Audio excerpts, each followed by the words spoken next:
Nah, salah satunya yang harus ditaati oleh seorang istri ya kepada suaminya itu adalah Assalamualaikum warahmatullahi wabarakatuh. Bismillahirrahmanirrahim. Wassalatu wassalamu ala Rasulillah Muhammad ibn Abdillah wa ala alihi wa sahbihi wa mawalah amma ba'dah. Nah, ada beberapa perkara yang mana jika dilakukan oleh seorang wanita akan mudah masuknya ketika masuk surga. Tetapi walaupun ada sebuah riwayat yang mengatakan penghuni neraka itu mayoritas itu adalah seorang wanita, tetapi tidak menutup kemungkinan ternyata seorang wanita juga mudah untuk masuk ke dalam surga. Nah, apa saja perkara yang memang harus dikerjakan oleh seorang wanita agar bisa masuk surga dengan mudah ya. Di sini ada sebuah hadis yang diriwayatkan oleh Imam Ahmad dan Imam Tabrani. Qala Nabi sallallahu alaihi wasallam ya, Rasulullah sallallahu alaihi wasallam itu bersabda, apabila seorang istri telah mendirikan sholat 5 waktu, berpuasa di bulan Ramadan dan memelihara kehormatannya serta mentaati suaminya, maka diucapkan kepadanya, masuklah ke dalam surga dari pintu manapun yang kamu kehendaki ya. Jadi itu ada mendirikan sholat 5 waktu ya, berpuasa di bulan Ramadan, memelihara kehormatannya dan mentaati suaminya. Itu ada beberapa perkara yang mana memang dilakukan oleh seorang wanita itu mudah masuk ke dalam surga. Nah, di sini dijelaskan juga memelihara kehormatan di sini artinya adalah menjaga kemaluannya ya, menjauhi diri dari berhubungan intim dengan selain pasangan yang sudah halal. Jadi jangan dalam kategori adalah selingkuh setelah menikah ya. Jadi hindari perkataan seperti itu. Tapi ketika sudah melakukan seperti itu ya maka baginya adalah neraka. Makanya sangat berat itu memelihara kehormatan ya, sangat berat sekali memelihara kehormatan. Nah, di sini memelihara kehormatan itu menjaga kemaluannya untuk melakukan hubungan intim selain dengan suaminya. Jadi memang harus dilakukan hubungan intim kepada pasangannya yang sudah halal. Makanya seorang istri ketika suami itu meminta untuk melakukan hubungan intim, hendaknya jangan pernah menolak kecuali kalau benar-benar merasakan kelelahan yang sangat-sangat tidak bisa ditolerir lah seperti itu. Dan seorang suami juga harus mengerti keadaannya itu.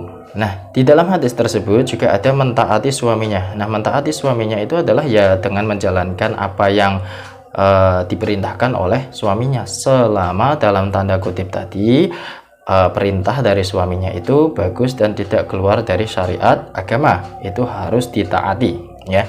Jadi ya kalau memang menyuruh sholat ya harus sholat, kalau memang suruh mengaji ya mengikuti ya, kalau memang disuruh jangan berpuasa sunnah ya laksanakan ya. Kemungkinan seorang suami melarang istrinya untuk melakukan puasa sunnah, mungkin ada beberapa hal yang mendasari bahwa suami itu melarangnya. Semisal mungkin istrinya itu masih kurang sehat tapi dipaksakan untuk sakit, itu tidak boleh.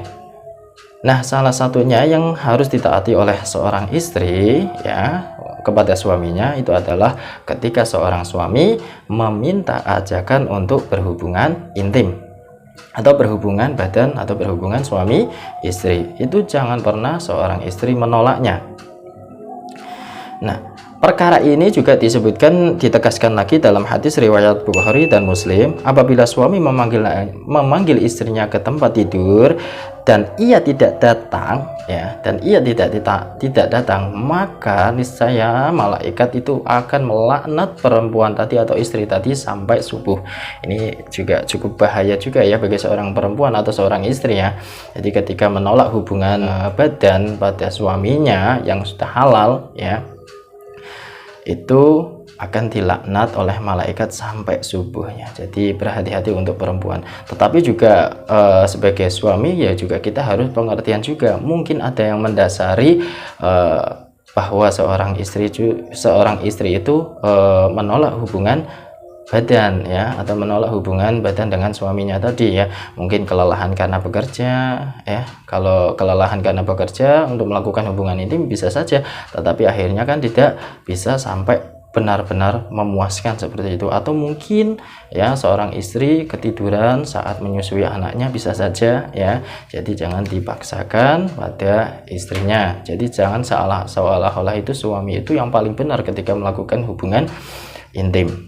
Tapi hendaknya atau lebih utamanya memang istri harus mengikuti apa yang telah diinginkan oleh suaminya ketika memang benar-benar suami ingin mengajak berhubungan badan ataupun berhubungan intim. Karena mungkin ada sebab-sebabnya kok tiba-tiba seorang suami ingin mengajak hubungan intim pada istrinya tadi. Mungkin hasrat hubungan badannya itu tiba-tiba naik, bisa saja ya karena ada sesuatu yang mempengaruhinya, bisa langsung disalurkan pada sesuatu perkara yang halal, ya ini melakukan hubungan badan dengan istrinya. Ada sebuah kisah ya dari Jabir, Rasulullah Shallallahu Alaihi Wasallam pernah melihat wanita lain, lalu beliau masuk ke tempat Zainab, lalu beliau tumpahkan keinginannya kepadanya, lalu keluar dan bersabda, wanita kalau menghadap ia menghadap dalam rupa setan. Bila seorang di antara kamu melihat seorang wanita yang menarik, hendaklah ia datangi istrinya, ya, karena pada istrinya ada hal yang sama dengan pada wanita tersebut, ya. Hadis riwayat Tirmidzi. Jadi kalau memang seorang suami melihat wanita lain lantas hasrat hubungan badannya itu naik, maka pulanglah, temuilah istrimu untuk melakukan hubungan badan. Walaupun kelihatannya sangat berarti kalau seperti itu istri hanya untuk pelampiasan, tidak seperti itu konsepnya, ya. Justru seorang laki-laki daripada melakukan zina lebih baik pulang dan melakukan hubungan badan pada istrinya. Jadi jangan pernah seorang istri berpikiran seperti itu. Harusnya bersyukur karena suami tadi, seorang suami masih bisa menahan hawa nafsunya untuk melakukan suatu perkara yang memang diharamkan oleh Allah, dan lebih baik kembali kepada istrinya yang mana memang benar-benar dihalalkan dalam syariat agama. Nah, di sini juga disebutkan dalam hadis tersebut, tentunya bukan berarti Nabi itu orang yang tidak tahan ya dengan wanita, ya. Beliau itu memang orang yang paling tahan terhadap hawa nafsu. Namun beliau itu mencontohkan kepada umatnya, ya, yaitu untuk para suami jika terangsang oleh wanita lain, hendaknya hasrat seks itu disalurkan kepada istrinya yang sudah halal. Jangan sampai maaf dalam kategori itu semisal melakukan hubungan intim dengan pekerja seks komersial dan sebagainya, itu jangan, ya. Jadi, pada intinya seorang istri yang melayani hasrat suami itu pahalanya adalah sangat-sangat besar, ya. Jadi mari sebagai seorang istri jangan pernah menolak ajakan dari suami ketika ingin melakukan hubungan badan, ya, karena memang ancamannya sangat mengerikan bagi istri. Tetapi kalau memang istri itu benar-benar sangat kelelahan, seorang suami juga harus lebih pengertian lagi. Semoga ini bisa bermanfaat. Allahumma fiqh ila aqwamit thariq. Wassalamualaikum warahmatullahi wabarakatuh.